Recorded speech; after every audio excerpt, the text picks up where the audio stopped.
télé bi bégal sama askan Ladoum TV c'est Ladoum TV. Asalaamaaleykum chers téléspectateurs de Ladoum TV ñu nuyu leen ziar leen bu baax am nag mbégte gu rëy di leen xamal ni yéen a ngi ci seen 9e édition Saladel 2023 mu bokk nag ci ñi nga xamante ne dañ leen a darajaal ci biir foire bi la bergerie Ibou Khadija mu nekk bergerie boo xamante ni c'est une bergerie de référence jeune la boo xamante ni doomi réew mi la wax dëgg yàlla ànd ko soxnaam soo xamante ni bitim réew la ko takkee ñu nekk nag di liggéey bu am solo ci élevage. Adel nekk ci 9e édition ci salon bi muy def at bu jot daal di leen darajaal li nga xamante ne nag moom mooy la catégorie agneau du jeune mâle catégorie boobu nag gars yi tey dinañ def li nga xamante ne moom mooy la cérémonie officielle fii may wax ak yéen ñoom ña nga ca bërëb ba ñuy ndékkee di noos ñett sant si seeg ñi sant si la ak ñi sant mbay kontaan lool ci jotaay boobu waaye man maa ngi fii toog di leen xaar ci salon bi nga xamante ni moom la bergerie Ibou Khadija def ci biir foire bi mu nekk salon bu neex bu rafet boo xamante ni fii macha allah gars yi ñu ngi fi def ay bernde xale yi di toog di fi waxtaan di seetaan télé mu nekk ay moment yu neex fii nag laa toog li leen xaar Ibou nag tey dinañ ko jël ci journée bi incha allah di ngeen ko seen ci cérémonie officielle bi également dinañ leen may tuuti ci li nga xamante ne moom mooy concours biñ ko darajaale muy la catégorie agneau ak li nga xamante ni nag mooy témoignage yoo xamante ni du ñàkk ñu jël ko ci ay xaritam ak ñi nga xamante ni peut-être mooy ñiy liggéeyandoog moom ci biir bergerie bi dinañ leen wan tuuti ci li nga xamante ne moom mooy exposition bu am solo bi mu fi def buñ ci noppee nag dinañ waxtaan ak moom ak soxna si ci parrainage bu am solo bi nga xamante ni moom la ñu ko darajaalee kon mbokk yi tey ak ñun ak yéen toute la journée avec la bergerie Ibou Khadija aywa topp leen. maaleykum mbokk téléspectateur Ladoum TV gannaaw bu ñu leen nuyoo ñu ngi leen di sant di leen gërëm di leen jox seen wàccuwaay bon man maa ngi tudd Tafa Bulldozer bokk ci staff bergerie Khadija di nekk ak Ibou depuis presque 2 ans. si parrainage moom vraiment kontaan nañ si lool te Ibou moom lii moom bettuñu suñu moom quoi parce que nekk na suñu grand boo xam ne grand bu baax la grand bu ñuy jox cër la c'est vrai que des fois liggéey bi aussi day compliqué mais mën nañ wax ne nit moom gënu ko man moom sincèrement man Moustapha man mënu ma koo qualifier parce que grand bu baax la waaw te tout le temps daf ñuy nemmeeku suñu nekkee bergerie ba même suñu fa nekkul aussi mooy loolu. te c'est pas pour rien nga def 2 ans ci élevage tey ñu pare na la ci concours ci foire mel ni te ngeen quoi loolu moom damay rafetlu liggéeyam. bon moom c'est vrai que def na 2 ans kii nii ci élevage mais n'empêche tey mu ngi liggéey na loo xam ne par exemple wala def na recrutement yoo xam ne dina ko permettre d'ici 5 ans ou 6 ans dina fi liggéey loo xam ne ñëpp ñoo koy coow déjà rek recrutement yi macha allah mun nañu wax ne macha allah. salaamaaleykum maa leen di nuyu waa Ladoum TV di leen sant ci émission bi ngeen def nii ak témoignage bi ngeen di def nii di leen xamal ni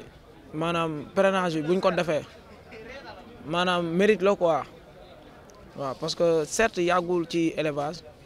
mais mérité na loolu ndaxte maanaam nee nañ xale bu loxoom setee rek mën a bokk ak ay moroom yi baayam ndab di loolu olof Njaay wax waaw Ibou nag moom man ñaar laay wax ci moom bi ci njëkk mooy certes maanaam xam nga loo xamante ni yaa ngi koy soog gis du la loo xam ne yàgg nga ko gis du la jaaxal mais lii nii maanaam lu baax li ñuy wax ci moom du tey ba mu amulee dara la daan jël yëfam di ko joxe moom di ñàkk nit ñi di am ba yàlla dogal tey lii mu dogal maanaam waxuma la élevage rek mais ñi mu dëkkandoo woon sax ñi nga xamante ni moom fa la jógee ñëw toxu mbaaw ñooñu bu ñu toogee maanaam 2 jours 3 jours gisuñu ko dañ koy woo maanaam di ko laaj ci lu mu nekk ndax lan lim leen wan moo tax parce que olof Njaay nee na nit ki loo ko wan rek loolu lay gis moo tax bi ma déggee ñu ni moom lañ parrainé kii bi ba mu déggee ñu ni ko moom lañ ko parrainé maanaam dama ko woo ne ko lii bettu la waaw parce que lii mérite la quoi parce que koo xamante ni maanaam ay magum jëm ñu ko mat baay ñoo ñëw ba si moom di toog ak moom di waxtaan ak moom kon nga war a xamante ni moom am na lum leen wan parce que am na ñoo xamante ni am nga loo leen wan ñoom maanaam seen àgg ak yow fenn sax du sori mais Ibou deful loolu maanaam ni ko gis nag am na défaut mais lenn mooy défaut lenn mooy défaut maanaam buggul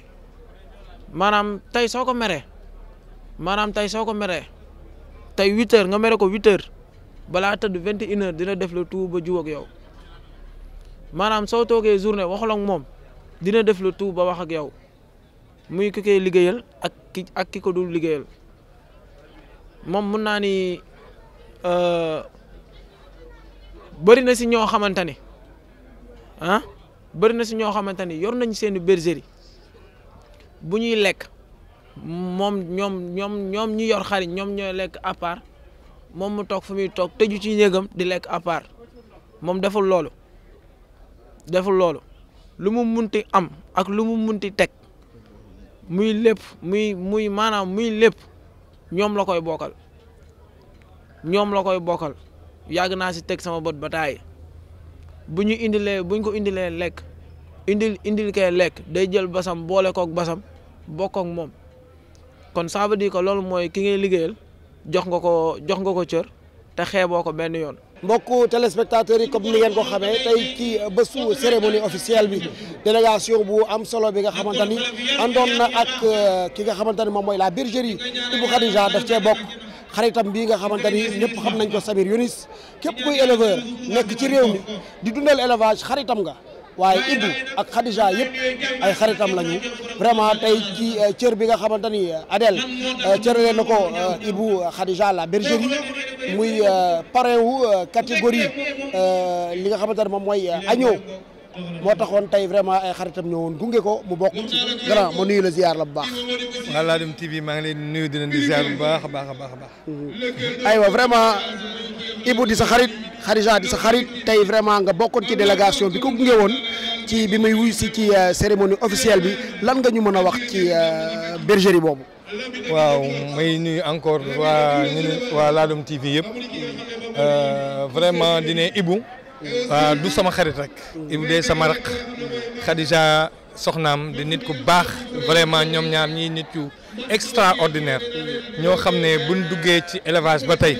vraiment yàquñu fi dara dañ fay yokk waaw muy ñu yaru ñu dëggu vraiment Ibou lu mu am rek xeeb nañ ko ndaxte mérito na lu ko ëpp man mii di wax ak yow sax damaa liggéeyoon xaw a tardé kii bi mais tey bu ma ñëwee tey nii ci foire bi ñëw si cérémonie officielle bi yàlla ak moom la ndaxte moom moo ma yëkkati tey moo ma tax a jóg ma koy félicité waat dina ko Ibou lii tàmbali la rek lii ndaw na trop ci yow buñ la tudd woon foire bi sax du tax mu doon lu rëy ci yow ndaxte vraiment tu mérites plus nit ku baax nga ku yaatu sa alal boolewul ak kenn barki de moo njaay laa fi ñëw ni pare na ma ba Saint-Louis foire Saint-Louis mu ànd kook man dem fanaan ñëw ne mais vraiment lu extraordinaire vraiment man aw ma fayam quoi muy ba may dem nee naa la sama oto ba ma neen dafa commencé woon dem mu teg dem oto bu mu gaaroon dem indi caabi yi ne ma am comme wóorul dañuy dem fu sori jibul sama oto moo gën kon tey nit kooku bu par nit ñi bisi mu ne mu ko tey waatal oto bi na ko jamais mais vraiment man aw ma fayam daal aw ma fayam ma ko ci félicité encore di ko ne dénk nañ ko suñu borom te luy ñëwee dàq incha allah vraiment macha allah. merci beaucoup en tout cas Samir moom it yaakaar naa ci élevage lépp lu ko ci waay jox ci cër da nga koo delloo borom parce que fu ñu fi parrainé nit lu mu sori gunge na la lebal la teranga en tout cas grand gars yi nee nañ koo seqal teranga rek ji nga ko ngor. merci beaucoup. ñoo far jërëjëf merci beaucoup. et voilà mesdames et messieurs après une dure journée mais très belle et riche quand même. ñi ngi fii toog ak bergerie Ibou Khadija gis ngeen ni ci suba ba léegi ñun ak yéen ñoo yendu daanaka war nañ leen bi ñu yeewoo ndekki lu riche li nga xamante ni moom la ñu ndekkee fi nga xamante ne foofu la bergerie taamu yóbbu fa ay ganam également ñi yendoo ak yéen ngeen gis cérémonie officielle bi gis cër bi nga xamante ni moom la ci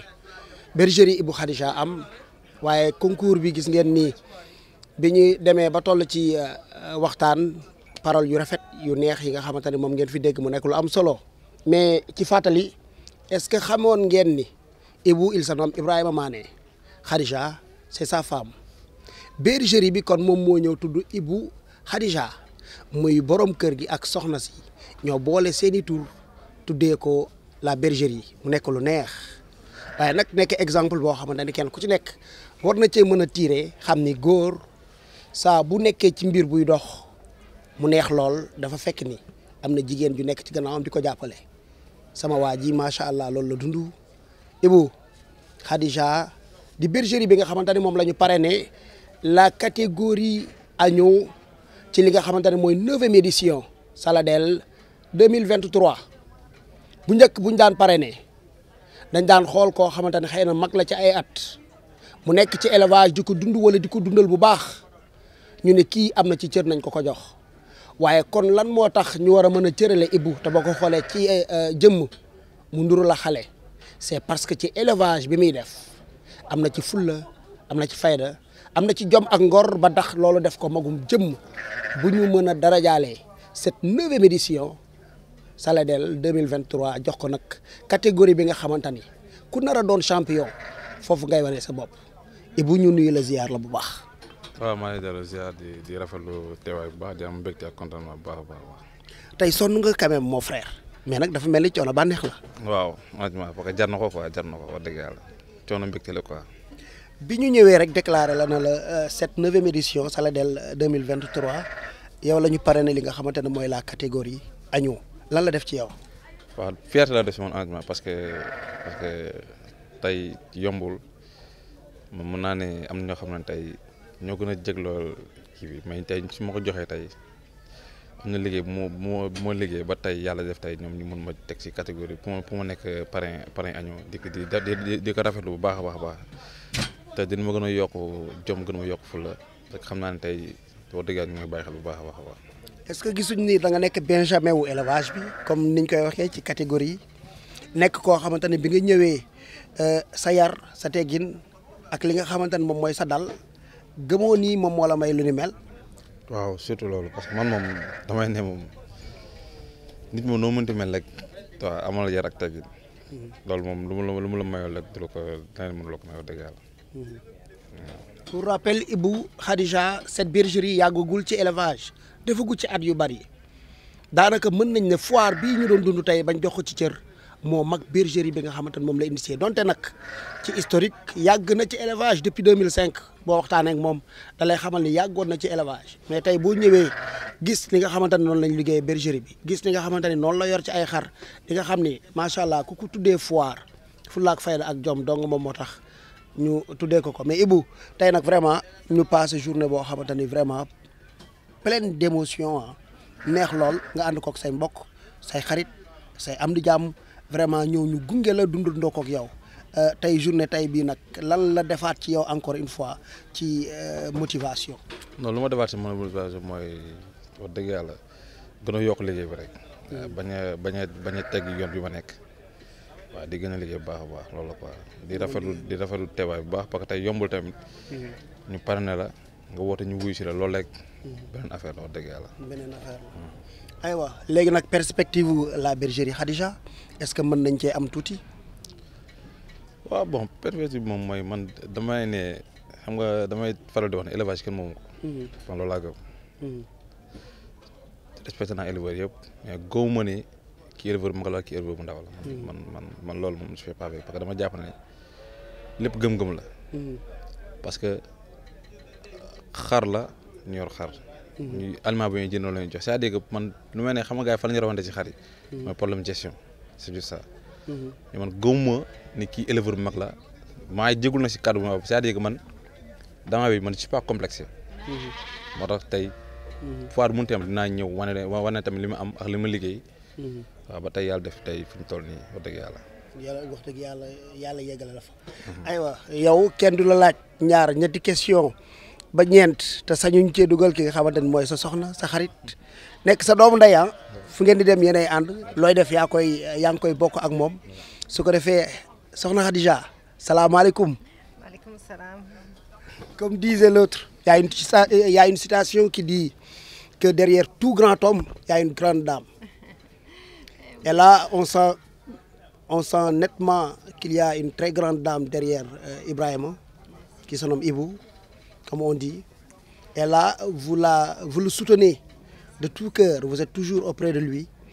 Tout d'abord, je vais commencer par vous demander, quelle est votre nationalité?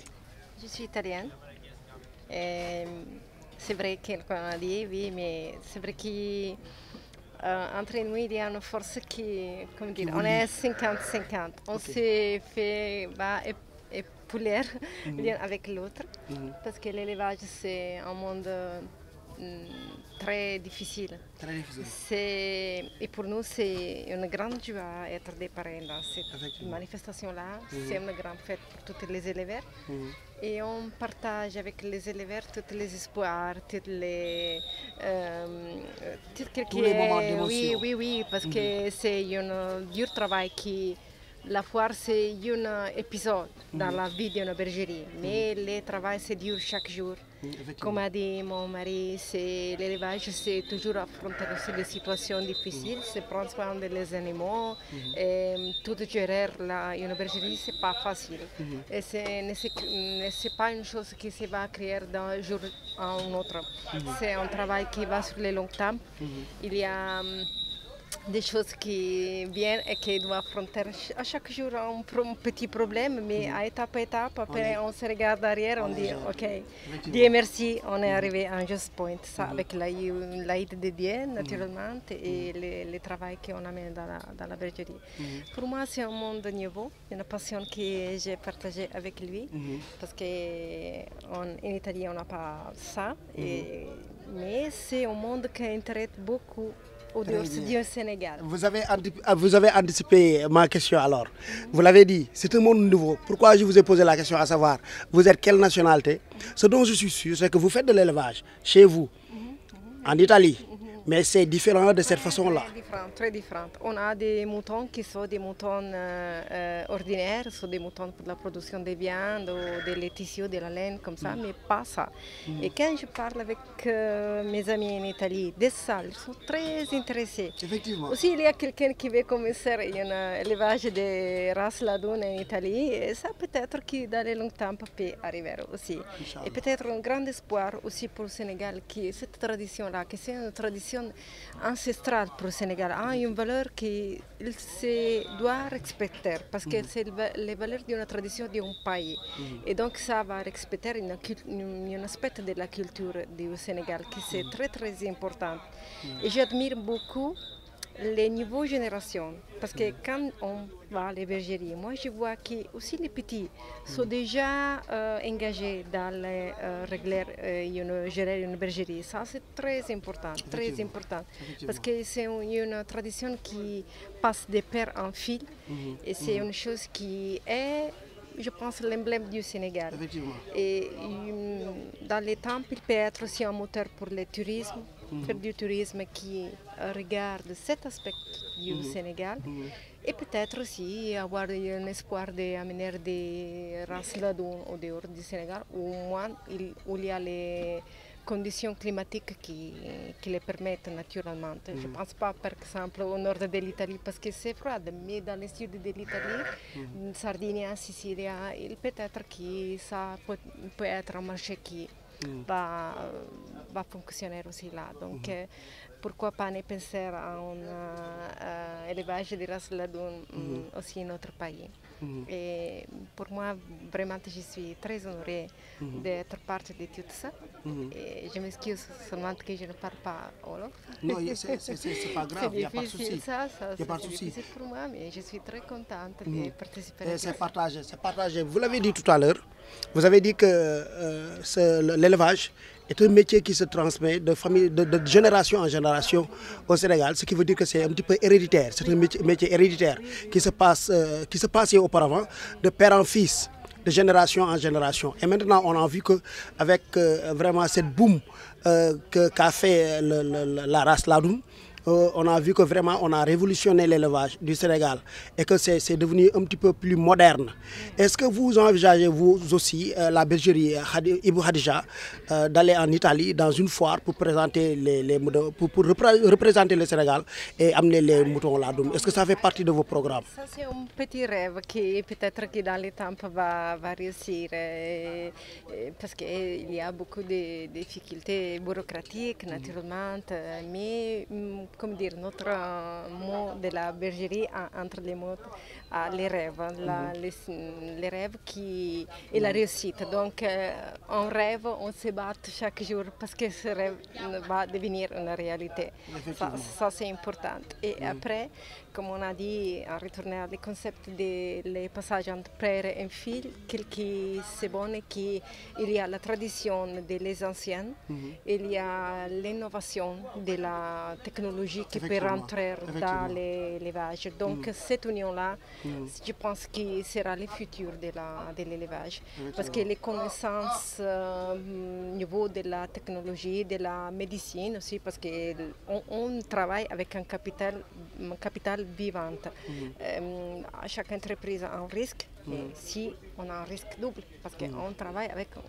des êtres vivants, donc ça doit bien soigner,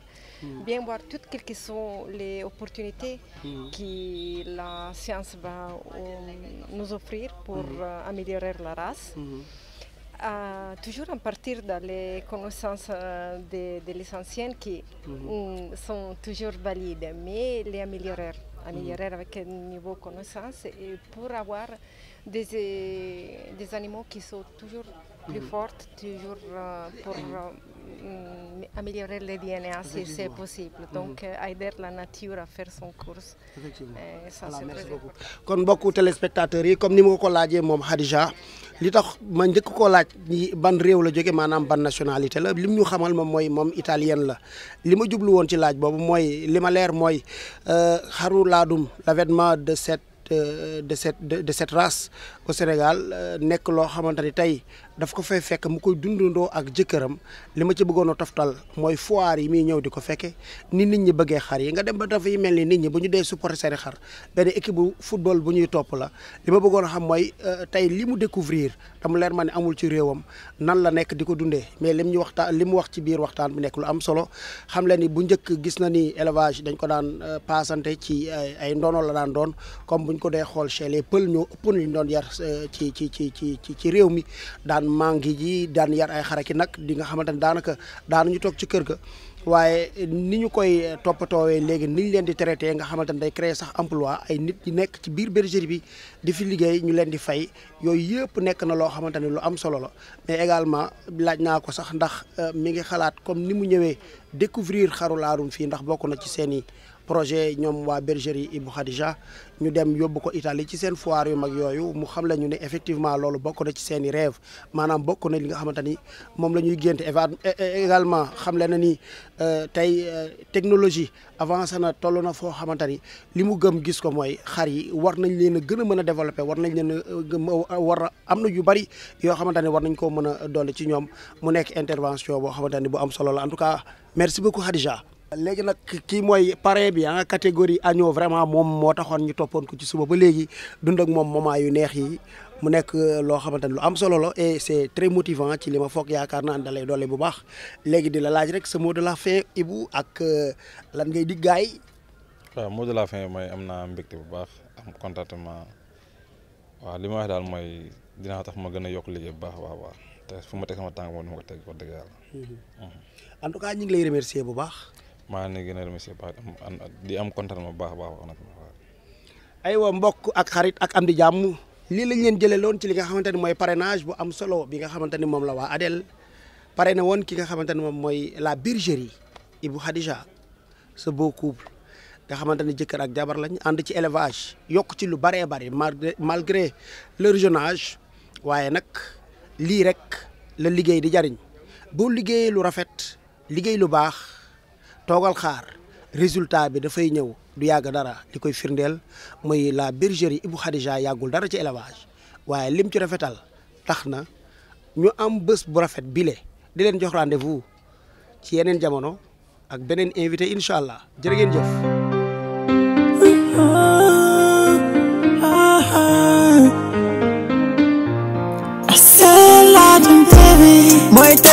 bégal sama askan